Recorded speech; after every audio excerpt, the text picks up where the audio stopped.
नमस्कार तेरछा बन को स्वागत करुच्ची मु विपिन दास। प्रिय दर्शक बंधु, पाकिस्तान रो पाद तलू माटी खसी जाइए, चाइना हाथ छाड़ी दे, चाइना माल धक्का दे दी, सेपटे बेलुचिस्तान निजको स्वाधीन राष्ट्र करदेला। एपटे सिंधुर दुईटी गेट संपूर्ण खोली देइछि भारत। पाकिस्तान सेपटे मुंड बिंधुला बेले युद्ध भୟରେ छिनछत्र होउथला बेले एबटे कृत्रिम बन्या होइछि, चारिपेटू घेरिछि भारत। तो भारतर उद्देश्य कौन अच्छी जानिबा, भारत कौन चाहूँछि ए विषय जानिबा पूर्व आउ दुईटी कथा मैं आपन कहूँ।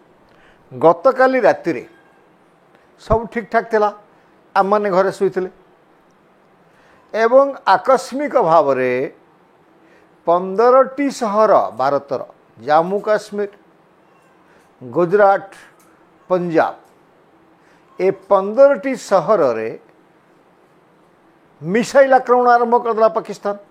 चाइना माल एवं से कौ कौ सहर को आक्रमण करथिला आपन टिके जो अछंती डिफेन्स रो पदाधिकारी तंको वक्तव्य सुनंतु से कौन कहउछथि। तो 7 मई 2025 को हुई प्रेस कॉन्फ्रेंस के दौरान भारत ने अपनी प्रतिक्रिया को केंद्रित, संतुलित और गैर उत्तेजक बताया था।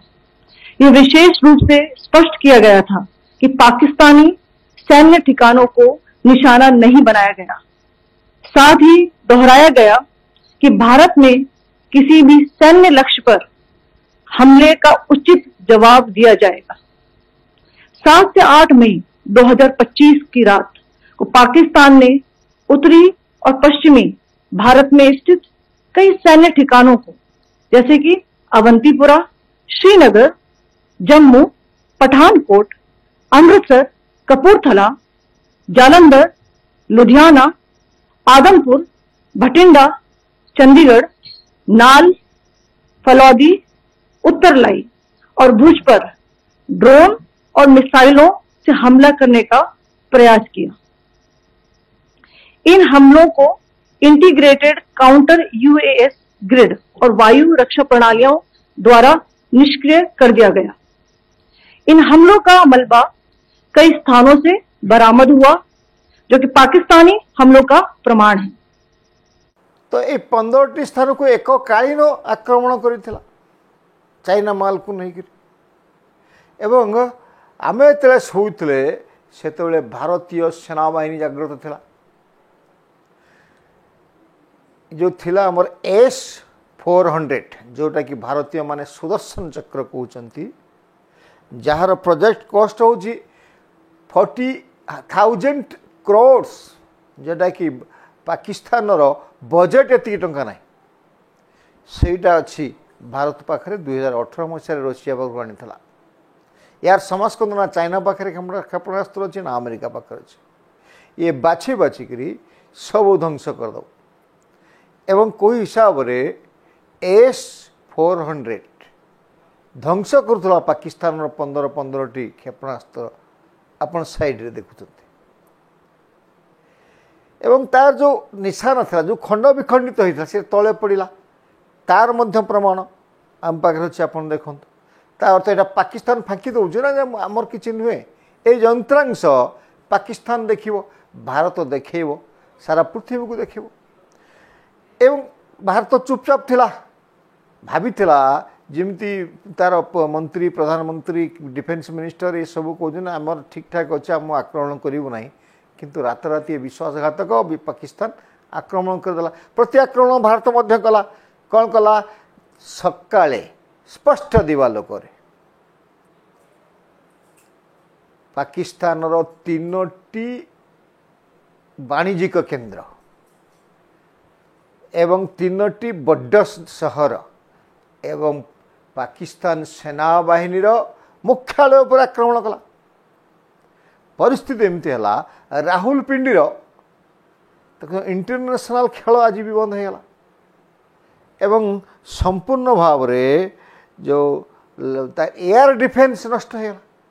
ଏୟାର ଡିଫେନ୍ସ ଯେଉଁ ଚାଇନା ମାଲ ଥାଉ ଥାଉ ଭାରତର ରକେଟ ଗୁଡ଼ିକ ଯାଇକରି ଆକ୍ରମଣ କଲା, ମିସାଇଲ ଯାଇକି ଆକ୍ରମଣ କଲା। ଏବେ ତ ଜାଣିପାରିଲାନି ସେ, ଏବେ ତ ମିସାଇଲ ନାହିଁ, ଏବେ ତ ଏୟାର ସିଷ୍ଟମ ନାହିଁ, ସମ୍ପୂର୍ଣ୍ଣ ଧ୍ୱଂସ ହେଇଛି, ନଷ୍ଟ ହେଇଛି। ତା ଅର୍ଥ ପାକିସ୍ତାନକୁ ଯିଏ ଯେତେବେଳେ ପାରିବ, ଭାରତ ଯେତେବେଳେ ପାରିବ ଆକ୍ରମଣ କରିବ, ସେ ଆଉ ଜାଣିପାରିବନି, ଚିହ୍ନଟ କରିପାରିବନି, ଧ୍ୱଂସ ହେଇଯିବ। ତେଣୁ ଆମେ କହିଲୁ ମାଟି ତଳୁ ଖସିଗଲା। ତ ପାକିସ୍ତାନ এই ଅବସ୍ଥାରେ ଚାଇନା ସେଠି ଇଣ୍ଡଷ୍ଟ୍ରି କରିଛି, ବହୁତ ଟଙ୍କା ଖର୍ଚ୍ଚ କରାଇଛି ଏବଂ ପ୍ରତ୍ୟକ୍ଷ ପରୋକ୍ଷ ସାହାଯ୍ୟ କରିବ ବୋଲି ପ୍ରତିଶ୍ରୁତି ଦେଇଛି। ତା ସାହସରେ ପାକିସ୍ତାନ ଆସିଥିଲା, ଭାରତକୁ ଆକ୍ରମଣ କରିବା ପାଇଁ ଆସିଥିଲା। ତେଣୁ ପାକିସ୍ତାନ ତ ସମସ୍ତେ ଭାବିବେ ଯେ ଚାଇନା ହିଁ ସାହାଯ୍ୟ କରିବ, ପାକିସ୍ତାନକୁ ତାର ବିକଳ୍ପ ନାହିଁ। କିନ୍ତୁ ଆଉ ଗୋଟିଏ କଥା, ଚାଇନାରେ କ'ଣ ହୁଏ ତ କେହି ଜାଣିପାରନ୍ତିନି। ତ ଗ୍ଲୋବାଲ ଟାଇମ୍ସ କିଛି କିଛି କହେ ଚାଇନା କଥା।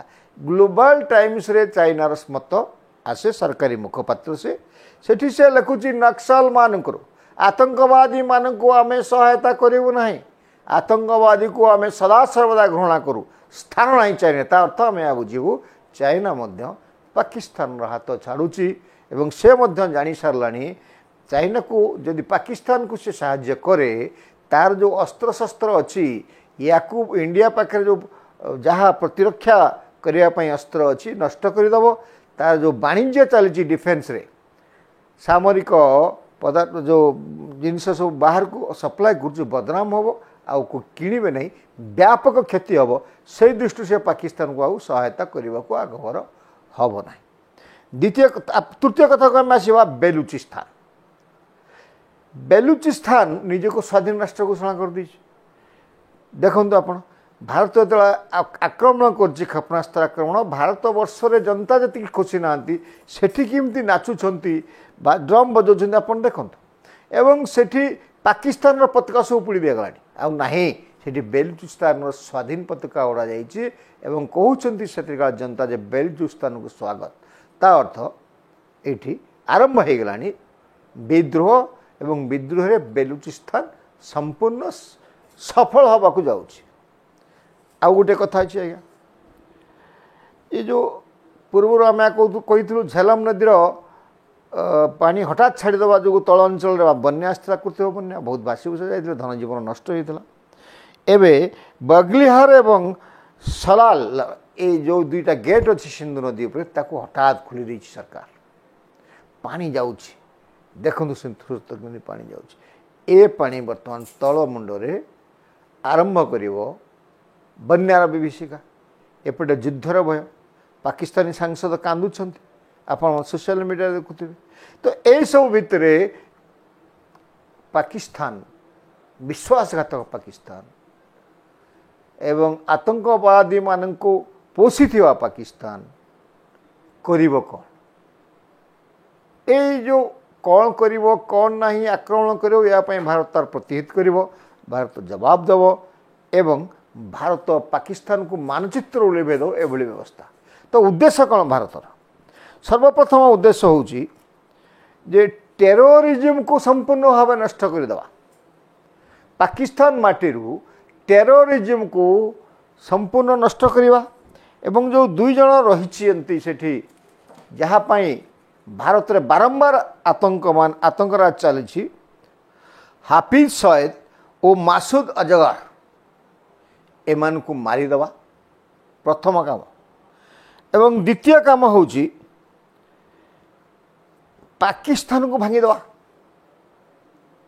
ବେଲୁଚିସ୍ତାନ ଆଫଗାନିସ୍ତାନର ସହାୟତା ପାଉଛି, ଭାରତରୁ ସହାୟତା ପାଉଛି ଏବଂ ଜିଡିପି ଏ ଯେଉଁ ବେଲୁଚିସ୍ତାନକୁ ଯଦି ଅଲଗା କରିଦିଆଯାଏ, ପାକିସ୍ତାନର ଅର୍ଥନୀତି ସମ୍ପୂର୍ଣ୍ଣ ନଷ୍ଟ ହୋଇଯିବ, ଧ୍ୱସ୍ତ ହୋଇଯିବ। ଯେମିତି ବାଂଲାଦେଶକୁ 72 ମସିହାରେ ଅଲଗା କରିଦିଆଯାଇଥିଲା, ସେତେବେଳେ ଚାହିଁଥିଲେ ପିଓକେକୁ ଅଧିକାର କରିନେଇଥାନ୍ତେ ଇନ୍ଦିରା ଗାନ୍ଧୀ ପ୍ରଧାନମନ୍ତ୍ରୀ, କିନ୍ତୁ କରିନଥିଲେ। ବର୍ତ୍ତମାନ ବେଲୁଚିସ୍ତାନକୁ ଯଦି ସମ୍ପୂର୍ଣ୍ଣ ଅଲଗା କରିଦିଆଯାଏ, ତାହେଲେ ବର୍ତ୍ତମାନ 30% ଡିଜିପି ସେଉଠୁ ନେଉଛି ପାକିସ୍ତାନର ଅର୍ଥନୀତି ସମ୍ପୂର୍ଣ୍ଣ ଭୁଷୁଡ଼ିଯିବ।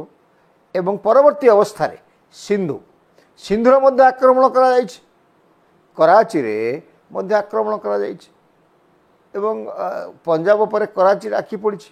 ନରେନ୍ଦ୍ର ମୋଦିଙ୍କର ଭାରତୀୟ ସେନାବାହିନୀର হয়তো କରାଚି ମଧ୍ୟ ଧ୍ୱଂସ ବିଧ୍ୱଂସ କରିବେ ଏବଂ এই ପାକିସ୍ତାନର ଅର୍ଥନୀତିକୁ ସମ୍ପୂର୍ଣ୍ଣ ବିଧ୍ୱଂସ କରିଦେବେ ଏବଂ ଆଗାମୀ ଦିନରେ ପାକିସ୍ତାନ ନା ସନ୍ତ୍ରାସବାଦୀ ପାଳିପାରିବ ନା ସନ୍ତ୍ରାସବାଦୀକୁ ପଇସା ଦେଇପାରିବ ନା ନିଜସ୍ୱ ପରିଚୟ ଥିବ।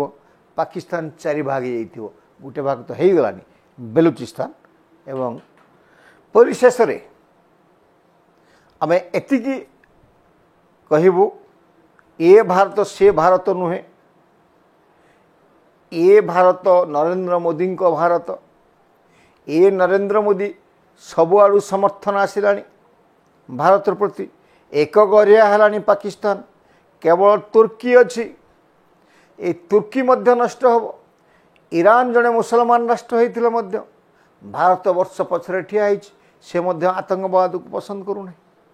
ତ ଏହି ଅବସ୍ଥାରେ ନିଜର ପରିଚୟ ହଜାଇବାକୁ ଯାଉଛି ପାକିସ୍ତାନ ଏବଂ ଭାରତ ବିଶ୍ୱରେ ଅଜୟ ଶକ୍ତି ହେବ ଏବଂ ପାକିସ୍ତାନ ଧୂଳି ଚାଟିବ।